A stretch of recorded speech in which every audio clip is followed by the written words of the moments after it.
This is one of the reasons I haven't gone to the sailboat because it hasn't stopped raining. And it's not only this, it's lightning. Alright guys, so here we go again.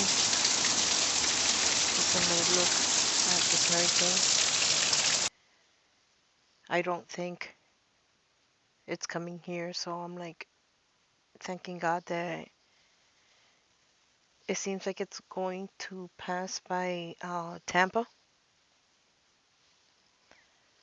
I'm not sure. I just hope that everybody's fine and already has their shutters up and they have plenty of water and all the stuff you need when a terrible hurricane like this is approaching.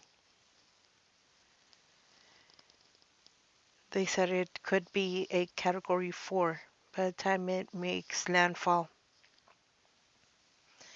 Alright, guys, I'll keep you updated. Thank you for watching.